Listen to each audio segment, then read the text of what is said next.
When your doctor tells you you have full-blown cancer, it's frightening. Welcome to Believe in Progress, the American Association for Cancer Research Foundation podcast. Join us and be inspired by the incredible stories of those who have faced cancer with strength and resilience, and the medical professionals who are working tirelessly to find new treatments and ultimately a cure. Believe in Progress isn't just about the science of cancer. It's about the human side of this disease. Together, we can make progress in the fight against cancer and bring hope to those who need it most. Welcome to the Believe in Progress podcast, brought to you by the American Association for Cancer Research. I'm your host, Mitch Stoller, the Chief Philanthropic Officer at the AACR. Today, we have an esteemed guest, Mayor Michael A. Nutter, the former mayor of Philadelphia and a dedicated public servant with a remarkable career in urban policy and governance. Mayor Nutter has been a champion for cities, public health, and social justice, and has made significant contributions through various initiatives, including Cities United. So join us as we explore his impactful work, his connection to cancer research advocacy, and the future of urban policy. Mayor Nutter, welcome to Believe in Progress. It's quite an honor to have you here today. Well, Mitch, thank you, and it's a great honor to be here, and thank you for your work and all the work being done at the American Association for Cancer Research. Mayor Nutter, so you're a lifelong Philadelphian, right? Born, raised, educated. Been here all my life. And how did your perhaps early influences growing up in Philly, how did they frame your public service and your thinking about going into public service? Sure. I grew up in a row house out in West Philadelphia, 55th and Larchwood. Went to the neighborhood Catholic school literally around the corner for elementary school.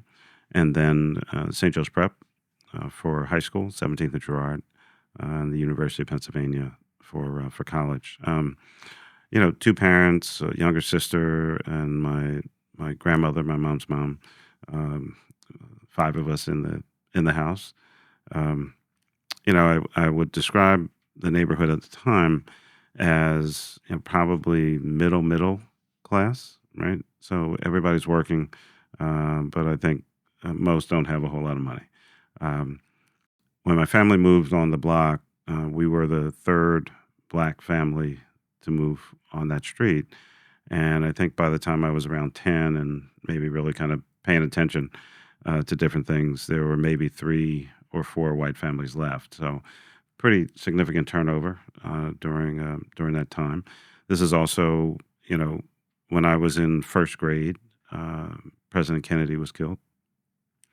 Of course, as we know in history, a couple years later, Dr. Martin Luther King, Robert Kennedy, Malcolm X, we went to the moon. I mean, Vietnam War. I mean, there's lots of things going on. A lot of stuff going on in the 60s, and those were my, kind of growing up years, if you will. Similar to me, my age as well. Yeah. So, before community service was a term, I think we were often engaged in community service. It was a tight block. Neighbors looked after each other's kids. Any adult could tell any child on the block, to stop doing something or cut that out, or, that kind of thing. This was a, kind of be on the steps when the street light comes on kind of community. Mm-hmm. And it didn't have to be your steps. It could be somebody else's steps. Right. But you're going to be on somebody's steps. Right. Pretty much always letting our parents know where we were. My mother was really kind of big on, don't let me have to come look for you.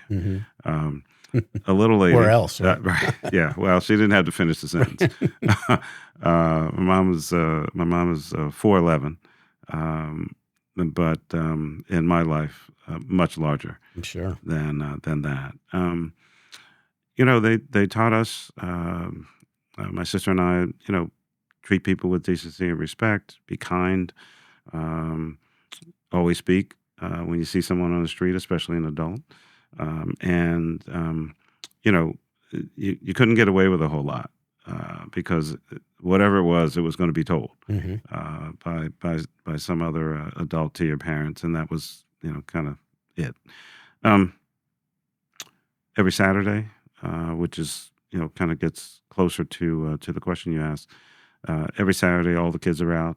We're doing our chores, sweeping down the steps, sweeping down our sidewalk. You know, in my time at least, when it snowed, it really snowed. 5, 7, 8 inches, and my father insisted that when I shoveled our steps and sidewalk, that I literally went to the corner. There were a number of senior citizens in the houses between our house and the corner at 55th Street, and so um, it was a real community.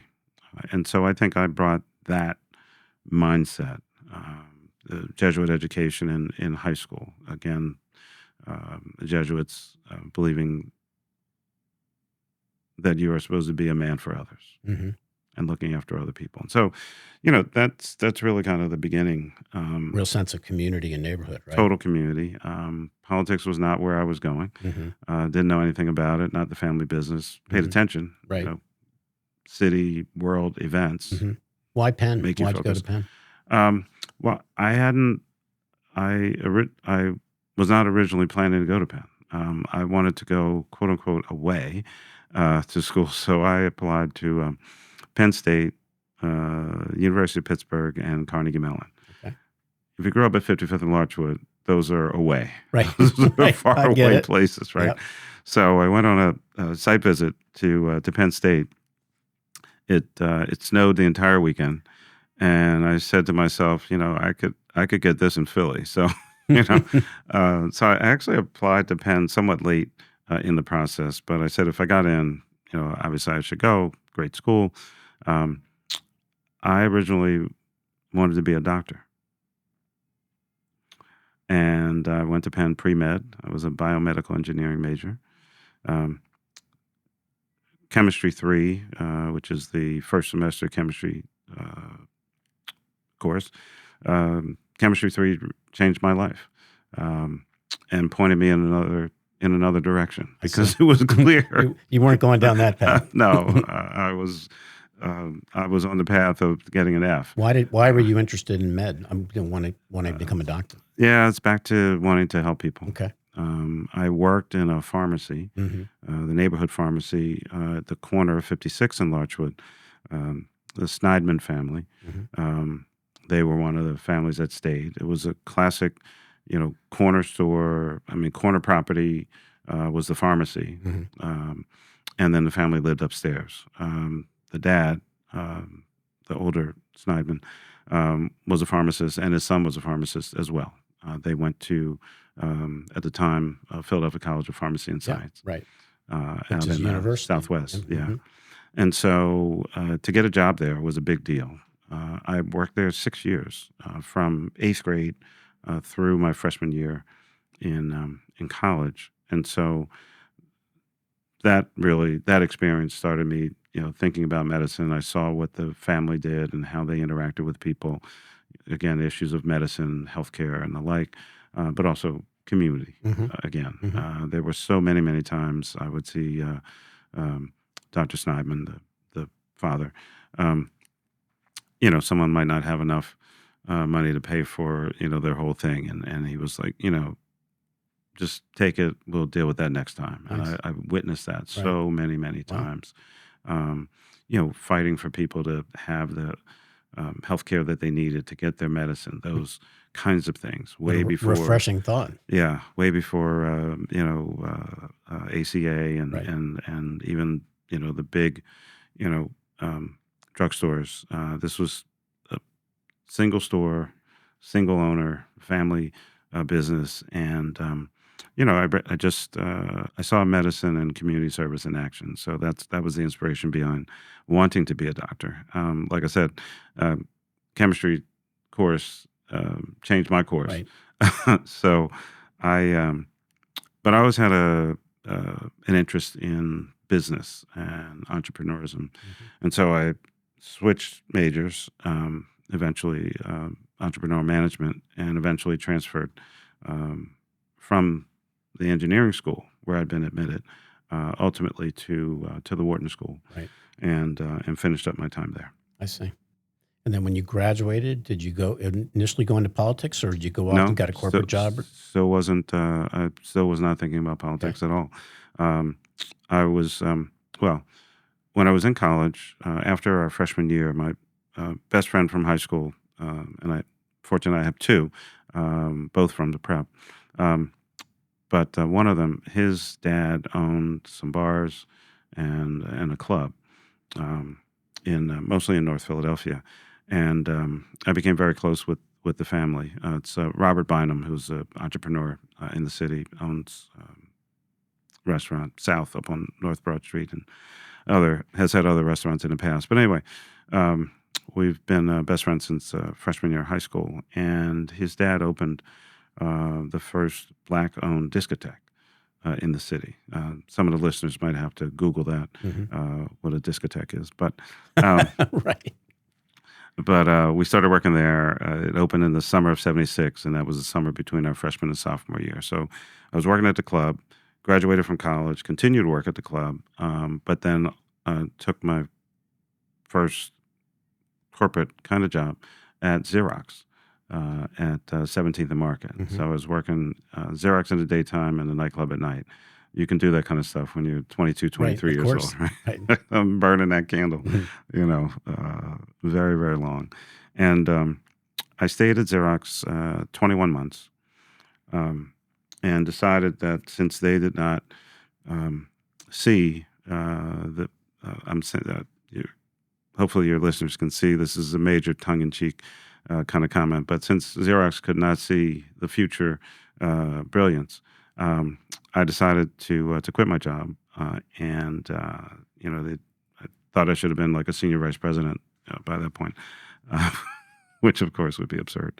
But while working at the club, at the nightclub, and this is mid '70s into the '80s, I met a lot of people in politics. As I mentioned, this was the first black-owned discotheque in the city. The mid '70s, early '70s, mid '70s, the rise of black elected officials, people of color running for office in offices all across the United States, and so, you know, In Philly at that time, though, was that yeah, like a new trend? it was growing. Okay. So you had Hardy Williams ran in '71. Actually, that was the year that Frank Rizzo won. Charlie Bowser ran in '75. Bill Gray ran for Congress in '76, lost, came back in '78. People like Marion Tasco and Augusta Clark and John White Jr. and Dave Richardson. I mean, all of these names of people. And I met these folks at the nightclub. So I'm 19 years old, my buddy and I, and we're witnessing, the growth and the rise of and a change in the political environment here in the city of Philadelphia. And so, it was really kind of amazing to watch it, to be standing by, and I became that much more interested. And so in the early '80s, after I quit my job at Xerox, and I'm still working at the nightclub, I have daytime hours free. My buddy Robert and I started going to City Hall to see different things that were going on. We went to city council meetings, which of course are open to the public. And, as they say, one thing led to another. I eventually met Councilman at Large John Anderson, started volunteering in his office. This is '81 into '82, after I left Xerox. And then he was running for re-election in '83. '83 was a pretty big year, not just in Philadelphia, but also in Chicago. Harold Washington, Philly and Chicago in the same election cycle. So Harold Washington was running to become the first black mayor of Chicago. Wilson Goode was running in Philadelphia to become first black mayor. So Harold Washington wins in February. Wilson Goode wins in May, Democratic primary. John Anderson wins the Democratic primary, comes in first out of 57 candidates who ran at that time. And May 17th, 1983, I decided this is what I want to do. And so, where do you put your hat into the council? Is that Yeah. kind of the first? So that summer, I went to work for a guy by the name of Malcolm Pryor. He had his own investment banking firm, one of the largest black-owned investment banking firms in the country. He had a seat on the Philadelphia Stock Exchange, and so when there was actually paper, kind of like when the scene from Trading Places, the movie. And so I interned that summer um, on the floor of the Philly Stock Exchange, and of course I was still working at the club. And so that summer, in discussions with Councilman Anderson, we started talking about my future. And so I was going to run 4 years later in 1987. He was a councilman at large, and I was going to run in the district where both of us live, the 4th district. Unfortunately, the councilman died about 5 months later in October of '83. That kind of, to some extent, blew that plan up. Very hard, very tough on me. I was 26 years old. He was my political mentor, and it's kind of some tough lessons learned Sure. in politics. Met a lot of people, some of whom decided, well, your guy's dead. You're a kid. Don't need to talk to you. Right. You're kind of cast to the side. So, like I said, some tough lessons learned pretty early on. But circumstances changed. I a city councilman the next year in '84 actually committed suicide. Um, and so obviously there was a vacancy. Angel Ortiz, who had run in '83 but lost Hmm. in the council at large race, was put forward by Mayor Good as the replacement. Ortiz and Anderson were good friends, and I had met Ortiz before. So he asked me to run his special election campaign. This is 1984. This is Mondale Ferrero Right. Yeah. presidential Sure. race, Hmm. right? Um, they lost, but Ortiz won, Hmm. and then I went to work for him as chief of staff and legislative assistant. Keep in mind, I was already planning to run myself in Right. '87, so Right. I told him, I said, "Look, I can only stay here about a year or so Hmm. because I need to move on so I can get my own career How started." old are you at this time? I'm uh, I'm 27. So it's pretty young. Yeah. Yeah, yeah. So I did that. Stayed for about a year, 13 months, and then I went to work for Ed Rendell, who was running for governor for the first time. Right. Um, and then in '87, I ran for city council. Ed Rendell ran for mayor. We both lost, that year. It was close, but as they say, close only counts in horseshoes and hand grenades, Right. right? Right. Um, so I went back to the investment banking firm, and then ran again in '91. Lessons learned by losing. Um, Not that you ever want to I lose. hate losing. Yeah. So do I. But what I tell my students, I teach at Columbia, actually, you, which I didn't appreciate it at the time, but you actually learn more from a loss than from a win. It should force you to re-examine everything you did, the whys and wherefores. No one else to blame. You're the candidate. Circumstances sometimes beyond your control, but you have to figure it out. And so, I knocked on 10,000 doors in '87. I knocked on 20,000 doors in '91. I raised more money than the incumbent. I got more involved in local neighborhood politics. I garnered more support. So I mentioned earlier Congressman Gray, who heavily supported me in the '91 race. But also, there was a change in mood in the circumstances. The city was going through a financial crisis. Voters were angry. Anyone who was an incumbent actually was kind of in danger. Hmm. Um, and I think even in the loss, I think I seemingly kind of represented myself well. Had a lot of support, obviously just not enough, but people still wanted to support me, um, and I think we're kind of excited that I decided to run again, which I was always going to do. And so uh, the the politics shifted, the electorate mood shifted. People wanted new. They wanted change. They wanted a difference. They didn't want the city going through, on the verge of bankruptcy. And so Ed Rendell runs again in 91, Mayor. Hmm. and wins, rescues the city, financially. Um, at the time, I think the largest class of new city council members came in 92, again, because the voters wanted change. Hmm.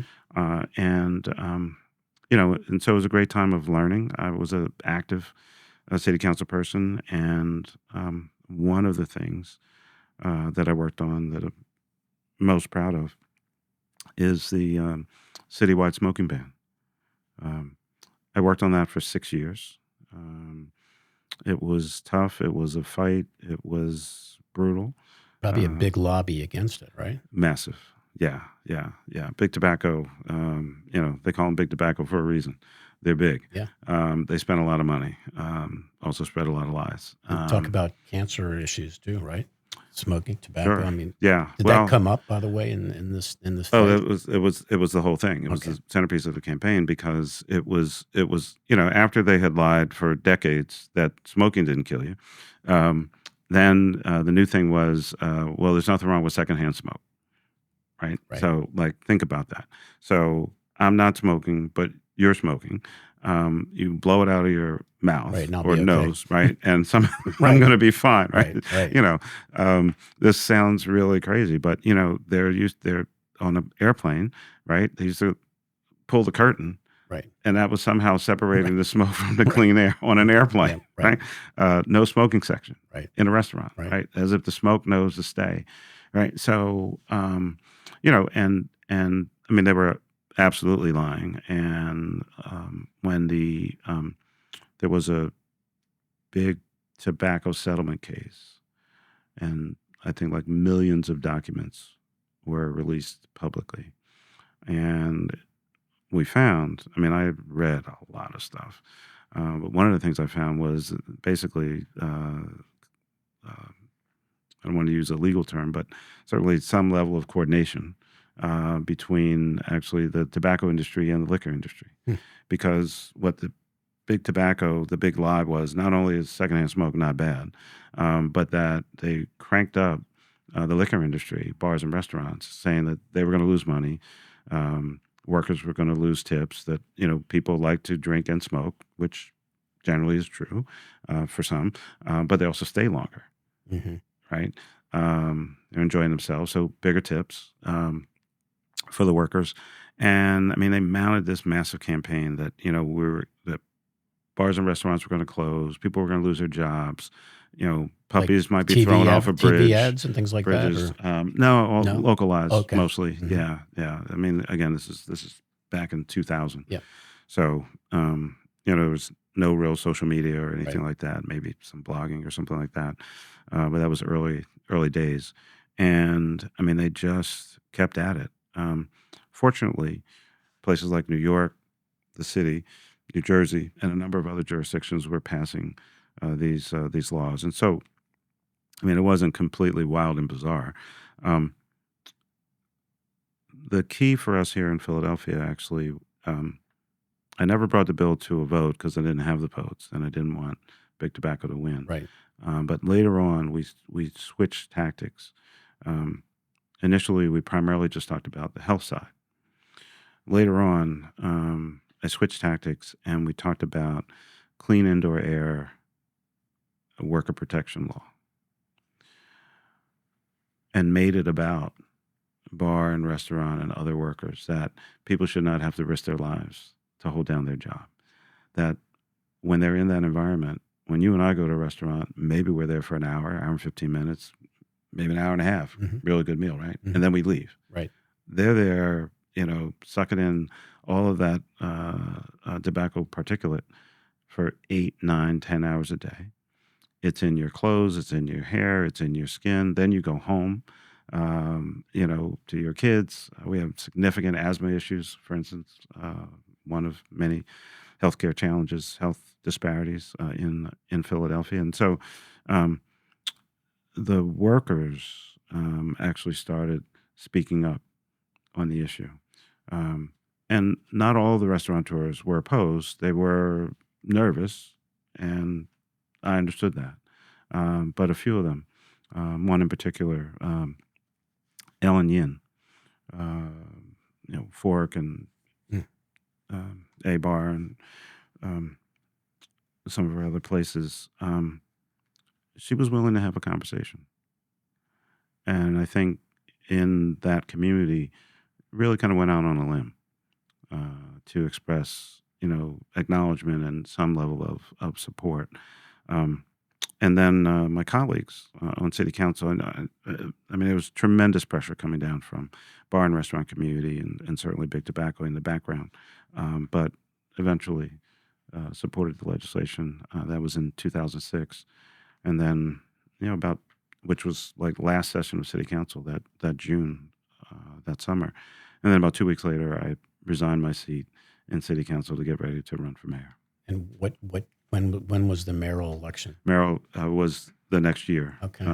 Democratic primary. The primaries May of 2007. Who did you succeed? John Street. Okay. Yeah, he was. Yeah, we have a 2-term limit, Mhm. so he was termed out, or was not eligible to run, um, and so I had taken a poll in May of 2006 because in my mind, at least, I hadn't announced publicly, but in my mind, I mean, I pretty much decided I'm going to do this, but I wanted to have some data. Mhm. I think it's important, and I'd done the smoking ban and police advisory commission and campaign finance reform, all this stuff. Nothing like a poll to help remind you that you're maybe not as popular as you think Okay. you are. And so the poll said I had about 12% name recognition, Okay. and that no matter who ran, I would likely be fifth in a 5-way race. Okay. It was my own poll that I paid for. Right. That was in May of 2006, and then I resigned in June of 2006 with a poll that told me that I couldn't win. Right. Yeah, And you won. I did. How did you pull the win off? Well, first, I mean, notwithstanding the poll results, I actually did think I could win. So I think positive mental attitude goes a long way. Secondly, I had a tremendous amount of support, and what was often said about me was that I had no known constituency. I'd never run citywide, and I probably would not be able to raise the money necessary. Mhm. But first and foremost, um, I'd been in city council. I was in my 4th term. Fairly well known and decent reputation, all that. But most people just thought I would never resign because you have to resign to run for another see. office. And so when I did, I mean, it was really kind of sending a pretty serious message. As it turns out, I was the only candidate in the race who actually had to resign their job Mm. to run for an office that nobody thought I could win. So it actually created, in a weird way, a certain level of credibility about the campaign. I was also the only person who had actually worked in city government, so I could talk about the issues that people cared about with a certain authenticity. How many people were running at the time? There were 5 of us in the Democratic primary, and I mean, serious heavy hitter folks, Mhm. 2 members Mhm. of Congress, a powerful state rep, and an independently Mhm. wealthy business person. So, and then kind of little old unemployed me. So, um, it was a real, kind of Dave and Goliath kind of situation. But our campaign just kept growing. People kept giving us money. Folks kept volunteering. I went to all the different forums and that kind of stuff. We had great commercials, one of which featured our daughter, um, which we ran 10 ads in the campaign. The only one that people remember Was is the her. one with Olivia. So she takes certainly full credit for the win and has reminded me pretty much since she was I'm sure. since she was 12 years old. She's 29 now. So no, it was an incredible experience, an incredible campaign, and it really was a number of different constituencies kind of all coming together. People wanted good government. They wanted fiscal responsibility. They wanted, real talk about real issues. And I know you're confident, but were you surprised? well, so our pollster told us probably 2 weeks before Election Day that we were going to win. Really? Yeah, yeah. He called it. He said it was going to be 12 or 13 points, and it ended up being 12. Really? Yeah, yeah. So Wow. yeah, we kind of knew we were going to win. That's pretty cool. Yeah, it was very cool. But I mean, there's getting that information, there's believing it. But I mean, that night when the race got called, it was like, I can't believe this. This actually happened. This kid from 55th and Larchwood is great about to become story. mayor of his hometown. Have you ever written a book yet? I did. Yeah. Yeah, it's called Mayor, The Best Job in Politics. Right. Yeah. I think I saw an interview with you and Jonathan Capehart Yes. at Aspen. He was talking a little bit about that. Yeah. Oh, nice. Yeah. What was it like being mayor of this city? It's an incredible honor. It's a huge job, tremendous responsibility, and you should treat it that way. You cannot please everyone. Most of the people who try don't get anything done. But what I've often said is, if you have a deep-seated need to be loved and admired on a daily basis, this is not the work for you. You should go work in a pet shop. You have to figure out how to do the right thing by way of the public. And that can be tough because you have to make It can be tough very decisions. tough. Make tough decisions every day. That's the job.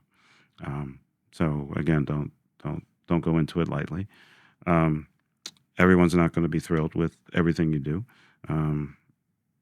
including sometimes maybe even your family. Right. My mom wasn't thrilled with everything I did. Right. But I had a sense that she still loved me. Did you deal with health disparities at the time?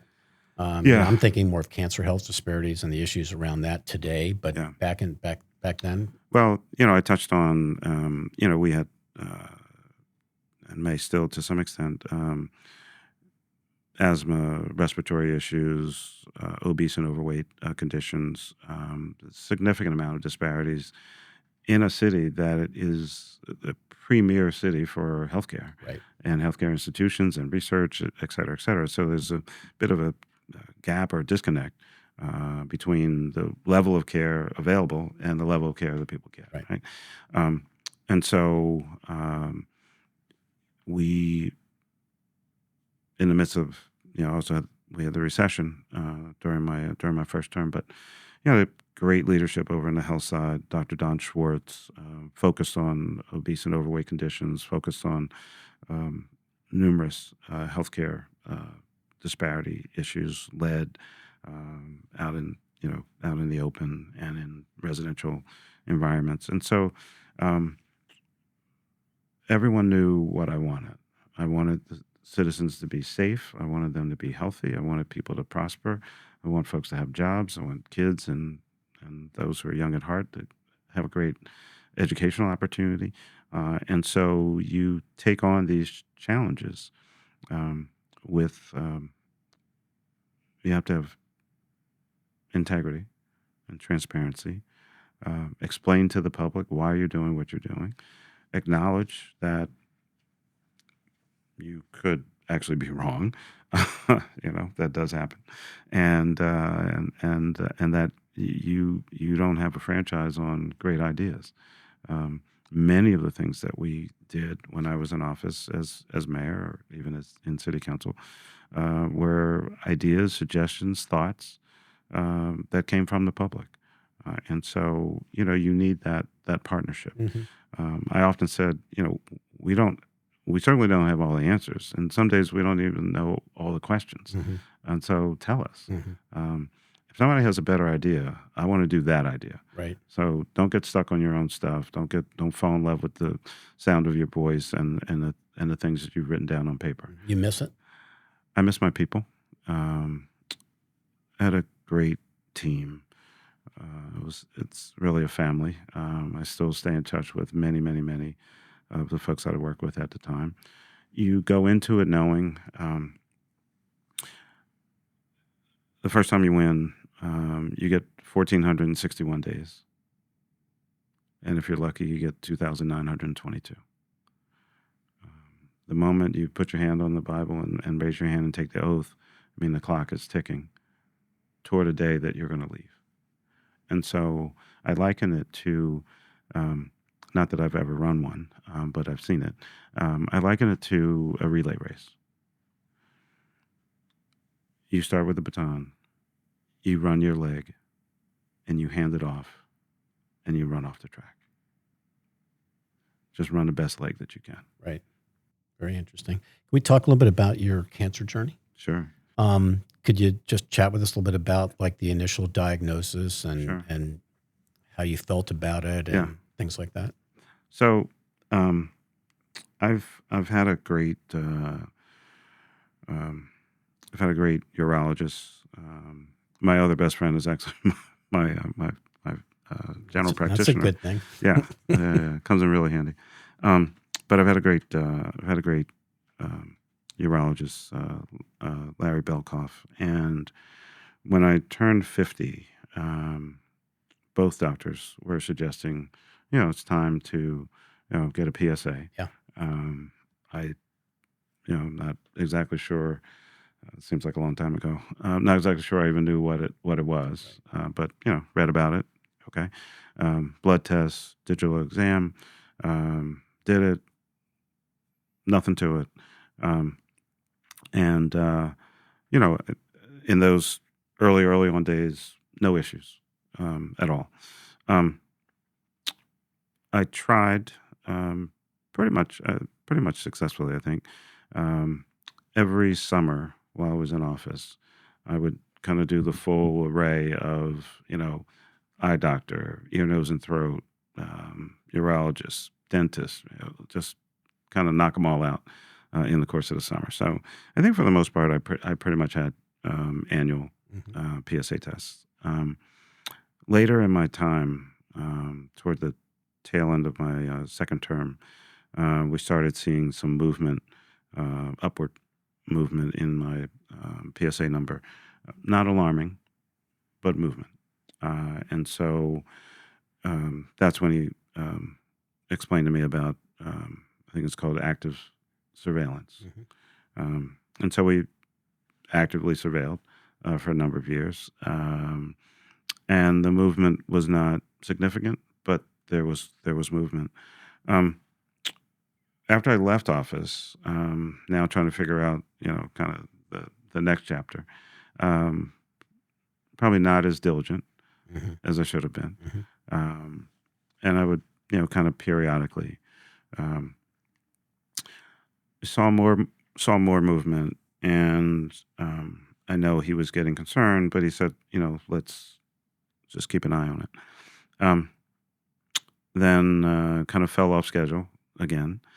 And then in 2020, in the midst of the pandemic, we're all kind of tucked in our homes. Right.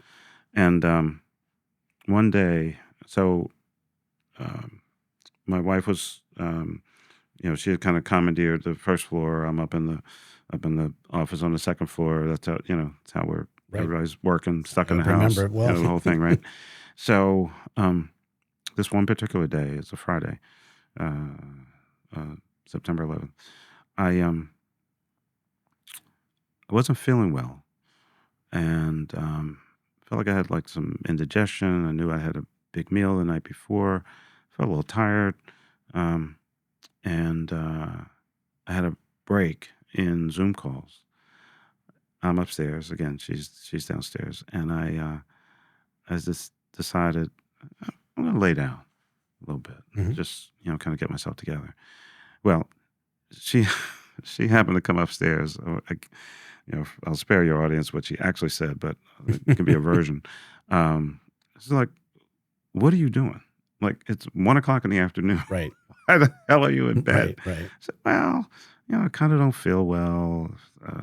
Feel a little warm." I said, "Well, did you take your temperature?"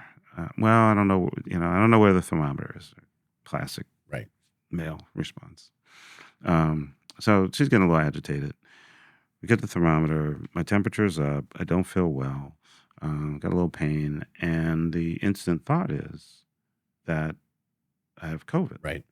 Right. Got 3 or 4 of the signs. So she's like, "All right, well, basically get your ass out of here, go over to University of Pennsylvania, call my doctor.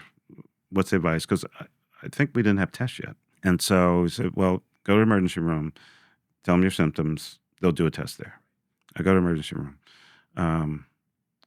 My temperature's up, blood pressure's up, still really not feeling well.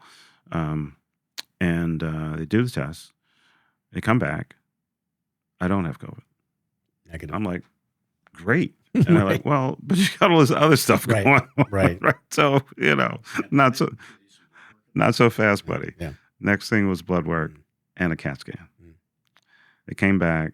All right, well, we know what's going on. Your appendix has burst. Okay. So that was about, I don't know, 6:30, something to 7 in the evening when You that must came have been back. in pain. It really was. Wasn't- People have asked me that numerous times. I literally thought I had indigestion. I think apparently I have a high pain tolerance. But I've been told it's very, very, very painful. But I wasn't feeling that. So anyway, about 1 a.m., I was on the operating table and emergency appendectomy. So it's Friday into early Saturday morning, went to surgery. They kept me overnight Saturday. And while I'm laying there, I'm like, I actually haven't stayed in a hospital since I was 17 years old when I had my tonsils out. And so, I got some time to think. And I'm like, I should probably get a PSA because I haven't had one in a few years. And we were seeing that movement. And so I called my doc. I said, look, this is what I'm thinking. I know I haven't had one in a while. And so I'm recovering from the appendectomy. I get the PSA. I mean, I'm like, you didn't have to be Marcus Welby to figure this out. I mean, when I saw the number, I was like, oh, I think active surveillance is over. Skyrocket. Yeah, it's in the teens. Mm-hmm. And so and I called him and he said, yeah, it's time. And so he told me the options, helped me find a surgeon. He explained further the options. I immediately decided surgery as opposed to radiation. Right. But the question you asked,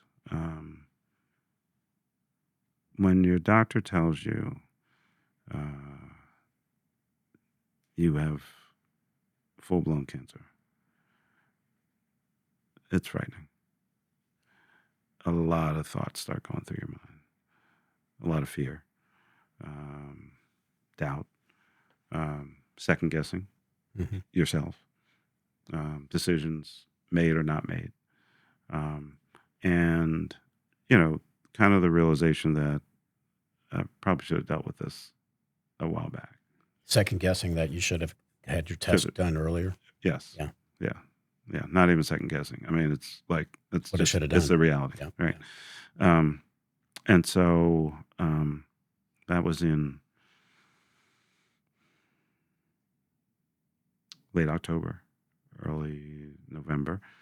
Met with the doc, great guy. David McGinnis was my surgeon. And December 9th, 2020, had prostate cancer surgery. Came through it. I'm not that old, but I guess I am old because I had a lot of old thoughts or things I thought I knew. Hadn't heard about robotics, laparoscopic surgery. So I'm operating with the old information of, you're going to cut me wide open. It's going to take forever to heal. I won't be able to work. Right. I got to earn a living, take care of my family, all this, kind of worse male aspects of some of the things that we think about when we should be thinking about other things. Right. And so all of that old thought was not only old, but wrong. Nowhere near as long a recovery time as I thought. Nowhere near as any kind of pain management. Particularly with the robotic surgery, tremendously precise, and it was just completely different than anything that I had been thinking, which was part of the reason I think that I just kind of didn't want to deal with it. Mm-hmm. I think the other part was I just didn't want to acknowledge it. Right. I wasn't ready. Right. And that goes back to fear, and how'd your family deal with the news? Yeah, well, that's a whole other story, because I didn't tell my family until probably 2 weeks before surgery. So even after the hospital episode, Yeah, right? No. Okay. no. Um, so for everyone listening, as I've said numerous times, the worst decision of all the decisions that I made, the absolute worst decision was not addressing this issue with my family much earlier on. And they were rightfully, both upset and a little pissed. And I was like, well, I didn't want to burden you all, and I wasn't ready to deal with it, and, all kinds of, pretty lame excuses. But, what I've come to say that, guys in particular, not all, we have an amazing ability to not deal with right things that we should deal with, of course, especially health. Yeah. Right. That pain, that's just, that'll go away. This thing, yeah, I'll get to that. Well, but I got to work, I got to do this. I got to do that. I got to do the other thing. And in our heads, we've got to figure out how to say, and I got to take care of myself. Right. Right. Absolutely. I deal with a group, by the way, called Man Up to Cancer. And they really, it's dealing with male issues. Yeah. Because men don't want to talk about their issues, right? Nope. Be it prostate cancer or glioblastoma or whatever it might be. Nothing. And they're doing a really great job of getting the word out. I think your message is a very important message to send out to the folks out there. And that's one of the reasons, I want to be involved with you all and, other groups that are doing this work. As my daughter likes to remind me, Dad, you bought that lesson. But I don't want other people to have to go through that. Right. And I feel very strongly about it. I am very fortunate. Even though I waited later than I should have, I think the active surveillance certainly did help. And just, I don't know, coming to my senses. So at some point. Are you getting testing now? Do you test blood now, like every 6 months? Okay. Yeah. Okay. Yeah. Just had one 2 weeks ago. Things are good? Things are great. That's awesome. Undetectable. Yeah. Yeah. That's really, really good. Been for a couple of years now. Really good. So what message do you have to cancer patients or people that are recently diagnosed out there, regardless of what the issue is? Well, don't do what I did. Right. Don't do what Mayor Nutter did. No, not on this one. Talk to your family. And, like I said, rightfully, they were, upset, if not a little pissed off, but got through that. And on the other side of that, I think the main reason for a very quick recovery was the love of my family. Both my wife and daughter being there. My daughter happened to be home at the time because it was around Thanksgiving. The love and support of family, I think, is critically important. Do what your doctor tells you to do. Follow all the instructions. Get tested. Keep getting tested. Know your number. And whatever it is, you got to own it. Unlike some other diseases, I was doing my thing and I'm running around and, all right, maybe I was going to the bathroom a little more. Maybe I probably ignored that, right? But, prostate cancer doesn't have generally a lot of outward signs, right? Unlike some other diseases, right? If you have, respiratory issues, you pretty much know you have respiratory issues, right? Yeah. And so, everyone's different, no question about it. But in this day and age, no one should really die from prostate cancer. Correct. Right. And so what took me to where I needed to get to when I was laying in the hospital from the appendectomy was basically the idea, look, I know I'm not going to live forever and something's going to take me out of here, but it doesn't have to be that. Right. Right. And I can actually do something about that, unlike some other things. And so get tested.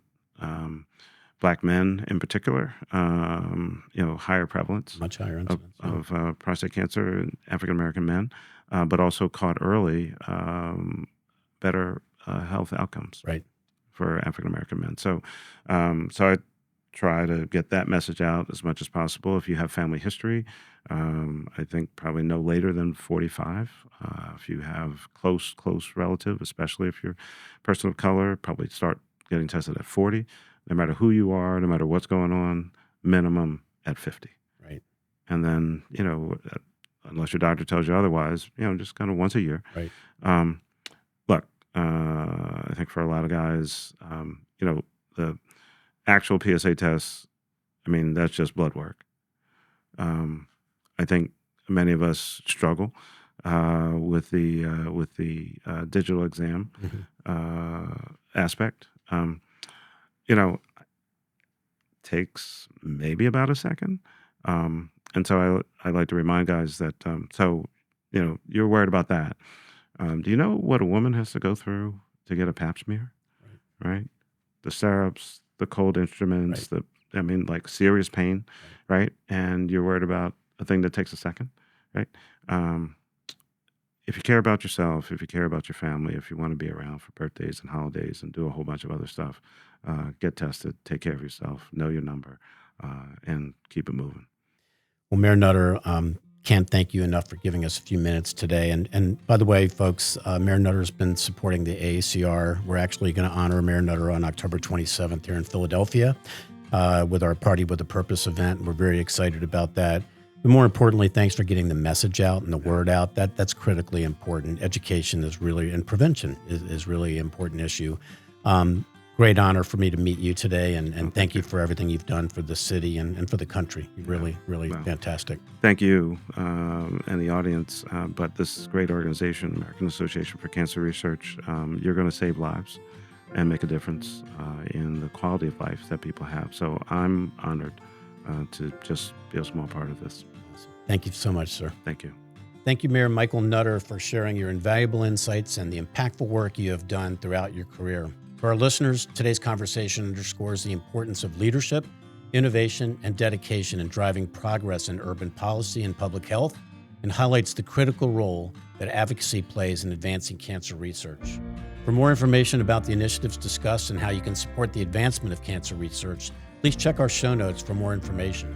Remember, progress in cancer research and urban policy relies on the collective efforts of dedicated individuals like you, our loyal listeners, and leaders like Mayor Nutter. Thank you for tuning in to the Believe in Progress podcast. Let's continue to support and inspire one another in our shared mission to fight cancer and improve our communities. You can support life-saving cancer research with any donation you make today. Until next time, keep believing in progress and the difference we can make together. This podcast is produced by College Cast, LLC.